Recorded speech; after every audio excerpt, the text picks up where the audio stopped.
आज दिनांक 18 ऑगस्ट रोजी माननीय मुख्य कार्यकारी अधिकारी जिल्हा परिषद नांदेड यांना ग्रामपंचायत अधिकारी संघटना DN 136 व तांत्रिक आणि संघ या तिन्ही संघटनांनी व सर्व बांधवांनी मिळून शिवरे तालुका पारोळा जिल्हा जळगाव येथील स्वर्गीय प्रल्हाद पाटील ग्रामपंचायत अधिकारी यांचा ग्रामसभेदरम्यान धक्काबुक्की होऊन व मानसिक तणाव निर्माण होऊन 17 तारखेला मृत्यू झाला। त्यामुळे आम्ही निषेध व्यक्त केला व ग्रामसभा या वर्षातून 4 आहेत त्या संपूर्ण ग्रामसभा बंद झाल्या पाहिजेत। तसेच नांदेड जिल्ह्याने ग्रामपंचायत युनियन महाराष्ट्र राज्य यांच्या आदेशान्वये 18 तारखेपासून जे जिल्ह्यामध्ये ग्रामपंचायतला 31 ऑगस्ट पर्यंत होणाऱ्या ग्रामसभा घरकुल असो, GPDP आराखडा असो की इतर विषय असो यावर अनिश्चित काळासाठी बंदी घातलेली आहे।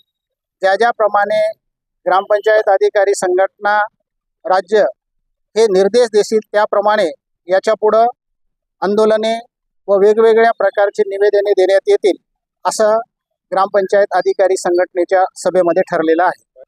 ग्रामसभा बंद करण्याची मागणी याच्यासाठी करत आहोत। अगोदर 6 ग्रामसभा होत्या, पण सन 18 मध्ये आमच्या संघटनेला यश आलं आणि 6च्या 4 झाल्या। आमची सुरुवातीची मागणी अशी आहे की 4 ग्रामसभेच्या ऐवजी वर्षातून एकच ग्रामसभा व्हावी। याला पर्याय म्हणलं तर असा आहे की नगरपालिका असो, नगरपंचायत असो, मोठमोठ्या ज्या काही संस्था आहेत त्या संस्थेमध्ये करोडो रुपयाचा निधी येतो आणि त्या करोडो रुपयाचा निधी आल्याच्या नंतर त्या ठिकाणी ग्रामसभा ही नाही। त्या धर्तीवर आमचं म्हणणं आहे की ग्रामपंचायतला नाममात्र हे अनुदान येते आणि त्या नाममात्र अनुदानासाठी ग्रामीण भागामध्ये जास्तीचा त्रास होतो। त्याचप्रमाणे ग्रामसभेला अल्टरनेटिव्ह असा आहे, ग्रामपंचायतची बॉडी ही संवैधानिक बॉडी आहे, लोकांना निवडून दिलेलं ग्रामपंचायतचं सरकार त्या ठिकाणी आहे।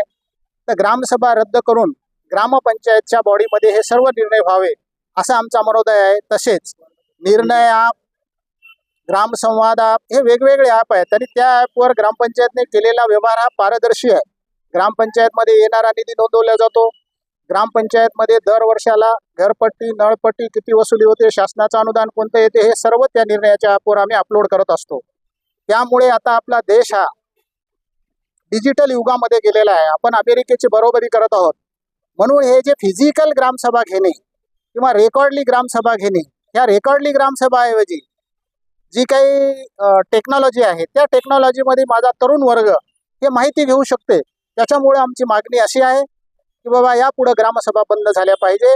प्रत्येक घरी अँड्रॉइड मोबाईल झालेला आहे, 4 मोबाईल अँड्रॉइड मोबाईल आहेत। त्या लोकांनी ॲप घ्यावं, आम्ही त्या ॲप घेण्यासाठी त्यांना प्रवृत्त करू आणि प्रवृत्त केल्याच्या नंतर त्यांना घरी बसल्यावर एका क्लिकमध्ये माहिती मिळू शकते। मग एका क्लिकमध्ये माहिती मिळत असताना ग्रामसभेचा अट्टहास कशासाठी? ग्रामसभा ही आज गावागुंडाची राडा तयार करण्याची आखाडा झालेला आहे। तो आखाडा बंद करणं हे आमचं कर्तव्य आहे आणि तो आखाडा बंद झाल्यामुळे जातीमध्ये, व्यक्तिमध्ये मतभेद तयार होत आहेत आणि मतभेद तयार झाल्यामुळं गावोगाव जातीयवाद निर्माण होणे, तणाव निर्माण होणे हे ग्रामसभेचं एकमेव कारण आहे। म्हणून आमच्या संघटनेची ग्रामसभा बंद करा ही मागणी आहे। यापुढे आपलं डिजिटल युग होत असल्यामुळे जशा की डिजिटल पेमेंट आपण करतो, पूर्वी बँकेत जात होतो, आता बँकेत जायची गरज आहे काय? तद्वत आणि त्या न्यायाने ग्रामसभा ही फिजिकल न घेता डिजिटल युगामध्ये घरी बसल्या त्यांनी ज्ञान घ्यावं। यापुढे आम्ही ग्रामसभेबंदीची मागणी केलेली आहे।